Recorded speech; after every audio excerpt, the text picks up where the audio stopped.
Brangieji Kristuje. Šiandien girdėjome vieną iš labiausiai bauginančių ir kartu labiausiai viltį teikiančių Evangelijos pagal Matą 25 perskirimas eilutės nuo 31 iki 46 vietų. Jėzaus žodžius apie paskutinį teismą. Tai nėra pasaka apie ateitį, kur kažkada kažkur Dievas teis žmonės. Tai yra paveikslas atspindintis mūsų tikrovę, gyvenimą šiandien, kur kiekvienas mūsų sprendimas, žodis ir poelgis jau dabar kalba apie tai, kam mes priklausome – Kristui ar savo pačiam. Kai Jėzus sako, kai ateis žmogaus sūnus savo šlovėje, tai nėra grasinimas, tai yra pažadas. Pažadas, kad pasaulio istorija turi kryptį. Ji eina ne į chaosą, o į susitikimą su Viešpačiu. Kristus grįš ne kaip silpnas kūdikis, ne kaip pažemintas tarnas, bet kaip karalius, kuris užbaigs tai, ką pradėjo. Šiandien jis mums leidžia pažvelgti, kokiais matais bus matuojamas mūsų gyvenimas paskutinę teismo dieną. Noriu, kad suprastumėte, teismas Dievo rankose yra ne baimės vieta, bet malonės ir tiesos vieta. Dievas nėra žiaurus teisėjas, kuris ieško klaidų. Įsivaizduojate? Dievas mus stebi kiekvieną akimirką, kaip ir šnipštinėja. Ką darai? O tu ką darai? O dabar ką darai? O tu ką darai? Darai gerai. Dievas yra tėvas, kuris trokšta, kad jo vaikai rastų kelią į gyvenimą. Tačiau Dievo tiesa yra aiški. Teismas įvyksta ne pagal mūsų įvaizdį, ne pagal žodžius, o pagal tai, ar mūsų tikėjimas buvo gyvas. Ar tikėjimas virto meilę? Nes tikėjimas, kuris neatsiveria artimui, nebeauga. Jis tampa panašus į negyvą sėklą. Apaštalas Jokūbas rašo, tikėjimas be darbų miręs. O apaštalas Matas mums parodo, kad tie darbai nedideli projektai, ne kažkokie žygdarbiai, tai paprasti, žmogiški, širdingi veiksmai. Pamaitinti, pagirdyti, priglausti, aprengti, aplankyti. Dievas mato mūsų širdį ne pagal tai, ką deklaruojame, o pagal tai, kaip žiūrime į žmogų esantį šalia. Jėzus šį teismo vaizdą piešia per piemens paveikslą. Avys ir ožėjai gyvena kartu. Iš pirmo žvilgsnio jie labai panašus. Tik piemuo žino, kurie priklauso kaimeniai, o kurie ne. Taip ir mes, žmonės, išoriškai visi atrodome panašus. Einame į darbą, rūpinamės šeima, lankome bažnyčią, aukojame, bet Kristus žvelgia giliau, jis žiūri į širdį. Avių ženklas tai gailestingumas ir nuolankumas, o ožių ženklas tai abejingumas ir neklusnumas. Piemuo atskiria ne pagal išvaizdą, bet pagal širdies nusistatymą. Todėl klausimas nėra, ar mes darome pakankamai.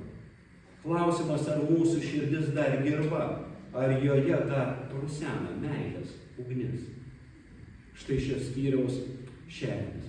Jėzus tapatina save su mažiausiais, su alkanais, ištroškusiais, svetimšaliais, nuogais, ligoniais, kaliniais. Tai revoliucinis požiūris. Buvo tada, kai Jėzus skelbė savo žodžius, yra ir dabar. Dievas, kurį dažnai įsivaizduojame sėdinti soste danguje, sako, aš esu tarp tų, kurių tu nepastebi. Bet kai pastebi ir padedi jiems, tu padedi man. Tai yra Dievo slėpinys kryžiuje. Dievas atskleidžia save ne išpuoštuose rūmuose, o gyvenimo paprastume, net varge. Jis ateina ne su galia, o su trapumu. Ir tik tikėjimo akys atpažįsta jį žmoguje, kuris prašo pagalbos. Tai reiškia, kad mūsų santykis su Kristumi atsiskleidžia ne tik maldoje, bet ir gatvėje, ligoninėje, senelių namuose, parduotuvėje, autobuse, automobilio aikštelėje. Kai pamatai žmogų, kuris vargsta, Kristus tarsi šnabžda. Štai aš. Ir čia atsiskleidžia tikra širdis. Teisėjai nustemba. Jie sako, Viešpatie, kadagi mes tave matėme. Tai reiškia, kad jų darbai buvo nuoširdūs. Jie tiesiog gyvena meilę. Meilė buvo natūralus jų tikėjimo vaisius. Jie darė gerą ne todėl, kad bijojo būti nuteisti, o todėl, kad pažino Kristaus širdį. Mes esame išgelbėti vien tik malonę per tikėjimą ir ne darbais, kad kas nors nesigirtų. Tas tikėjimas, jei jis tikras, visada veda į meilės darbus. Darbus, kurie kyla ne iš prievartos, bet iš dėkingumo. Todėl teisėjai net nesusigaudo, kiek gerą padarė. Jie neveda sąrašo, meilės nesuskaičiuosi ir nepasversi. Jie tiesiog yra. Ji tiesiog yra. Arba jos nėra. Ir štai kitoje pusėje taip pat nuoširdžiai stebisi sustoja. Viešpatie, kadagi mes tave matėme? Jie irgi atrodo religingi, bet jų tikėjimas sustoja ties išorė. Gal jie dažnai kalbėjo apie Dievą, bet retai leido Dievui prakalbėti ir juos. Gal jie kūrė gražius planus, bet jų širdėje nebuvo vietos kitam. Tai ne pikti žmonės, tai abejingi. Abejingumas yra didžiausia meilės priešybė. Ne neapykanta, o šaltumas. Kai matai kančią ir sakai, tai ne mano reikalas.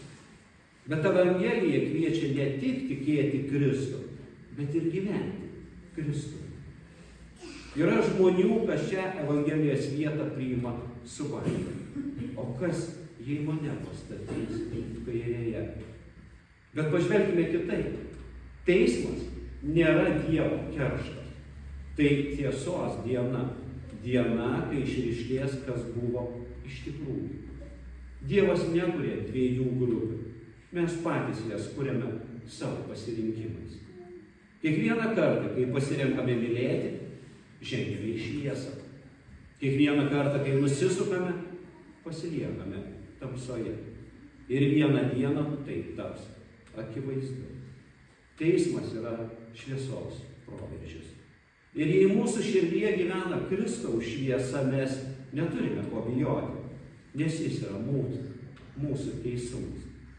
Jis pats stovi šalia, net kai atrodome kaip dievožiai. Jo tikslas nėra pasmerkti, jo tikslas yra išgelbėti. O kas yra tie mažiausiai šiandien? Jėzus kalbėjo apie autorius, ištroškusius ligonius, kalinius. Šiandien šių veidų dar daugiau. Mažiausiai tai ne tik vargšai gatvėje, tai ir vienišas senelis, kurio niekada nieks neaplanko. Tai jaunuolis praradęs gyvenimo prasmę. Tai pabėgėlis, į kurį žiūrime įtartinai. Tai kaimynas, su kuriuo seniai nebesikalbame. Tai žmogus, kuris tyliai kovoja su depresija, priklausomybė, gėda. Kristus sako, aš esu ten. Kartais galvojame, kad Jėzų sutinkame tik sekmadienį per mišias, bet jis laukia mūsų ir pirmadienį, ir antradienį, darbe, mokykloje, autobuse, virtuvėje. Ten, kur kasdienybė pilka, jis stovi tarp mažiausių ir laukia. Ar mes atpažinsime? Jėzus sako teisiems, ateikite mano tėvo palaimintieji, paveldėkite karalystę paruoštą nuo pasaulio sukūrimo. Tai reiškia, kad Dievo karalystė nėra paskutinis apdovanojimas Dievo plane. Dievo karalystė tai yra Dievo sumanymo šerdis nuo pat pradžių. Pasaulis sukurtas meilė. Ir kiekvienas meilės veiksmas yra tos karalystės dalis. Kai nusišypsai kasininkį, kai užleidi vietą autobuse ar kelyje, kai atleidi draugui, kai pakeli pavargusi, tu kuri karalystę. Tai ne mažmožiai, tai amžinybės sėklos. Liuteris kartą pasakė, Jei žinočiau, kad rytoj bus pasaulio pabaiga, vis tiek šiandien pasodinčiau orį. Kodėl? Nes tikėjimas visada sieja dangų su žeme. Mes ne tik laukiame karalystės, mes ją liudijame savo gyvenime. Ir dar vienas svarbus dalykas. Karalius, kuris teis, yra tas pats, kuris buvo šalkęs, ištroškęs, buvo nuogas, atstumtas, nukryžiuotas. Kristus teis ne iš aukšto, bet nuo kryžiaus. Jis pats buvo mažiausias. Todėl jo teismas yra gailestingas, nes jis pažįsta mūsų silpnumą. Jis neklausė, kiek tu padarėjai. Jis klausė, ar tu atpažinai mane. Ir kai mes pasimetę, nusidėję, pavargę, krintame jam į rankas, jis sako, nebijok, aš buvau alkanas kaip tu. Aš buvau nuogas kaip tu. Aš buvau apleistas kaip tu. Ir dabar aš esu su tavimi. Tai ne teismo grėsmė, tai malonės šviesa. Taigi šis Evangelijos tekstas nėra tik apie paskutinę dieną. Tai kvietimas gyventi kitaip šiandien. Galbūt mes nepadarysime pasaulio idealaus, bet galime prašyti Jėzaus, kad pakeistų mūsų širdį. Gal negalime padėti visiems, bet galime būti šviesa bent vienam. Kiekvienas gailestingumo gestas keičia ne tik žmogų, bet ir mus pačius. Kai daliniesi, tavo širdis tampa dosnesnė. Kai atleidi, joje atsiranda vietos džiaugsmui. Kai aplankai ligonį, pajunti, kad gyvenimas brangesnis nei manei. Ir taip po truputį mūsų gyvenimas tampa Kristaus karalystės atspindžiu. Mūsų liuteroniškas tikėjimas niekada neatskiria teisumo iš malonės nuo gyvenimo iš meilės. Vienas kyla iš kito. Mes esame teisūs prieš Dievą ne dėl to, ką padarėme, bet dėl to, ką Kristus padarė už mus. Ir būtent todėl galime mylėti laisvai, be baimės. Be baimės suklysti. Toks gyvenimas tampa liudijimu pasauliui, kad Evangelija yra tikrai ta geroji naujiena. Ne teorija, o gyva žinia. Kristus neturi kitų rankų šioje žemėje, kaip tik tavo rankos. Neturi kitų kojų, kaip tik tavo kojos. Kai išdrįstame tapti jo rankomis, pasaulis pradeda matyti jo meilę. Mylimieji, vieną dieną mes visi stovėsime viešpaties akivaizdoje. Bet jau šiandien jis stovi prieš mus, žmogaus, kuris laukia šilumos pavidalu. Kiekvienas rytas yra tarsi mažas paskutinis teismas. Paklauskime savęs, ar šiandien gyvensiu dėl savęs, ar dėl kito? Ar atpažinsiu Kristų tarp mažiausių? Ir nebijokime suklupti.